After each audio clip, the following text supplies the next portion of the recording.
필수 의료 활성화를 위해 의료진 소송 부담을 줄이려는 의료사고 안전망 법제화 추진에 시민단체와 환자단체가 반발하고 나섰다.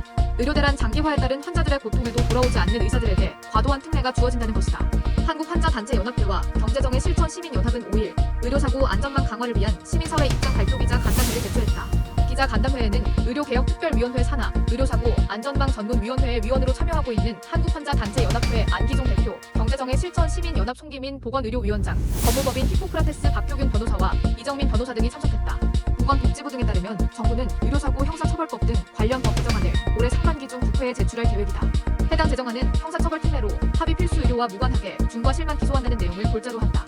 그 외 과실에서 필수 의료 영역의 사고는 상해의 경우 합의 유무를 불문하고 불기소하고 사망하더라도 합의하면 불기소하며 합의하지 않더라도 형을 감면한다는 것이다.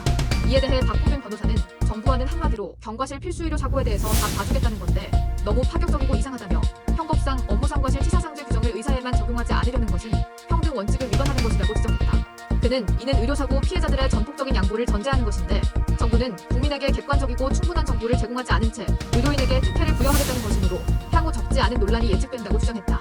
이정민 변호사는 무엇보다 의료인을 과도하게 형사처벌하거나 수사하고 있다는 전제는 근거가 부족하다며 대한의사협회는 우리나라 의사 업무상과실 치사상죄 기소 건수가 연평균 754.8건으로 영국의 31.5배라고 했지만 이는 피고인이 아니라 피의자의 경우를 따진 것으로 잘못됐다고 꼬집었다. 판단위원 안기종 대표는 사망 의료사고와 관련해 형사처벌을 면제하는 입법례는 전 세계 어느 나라에도 없다며 현재 정부는 의료사고 심의위원회라는 것을 만들어 여기서 필수 의료 중과실 여부를 판단하고 중상해까지 불기소 특례를 주려고 하는데 무과실이 아닌 단순 과실로 중상해 의료사고를 낸 의사에게 형사처벌 특혜를 주는 건 동의할 수 없다고 말했다.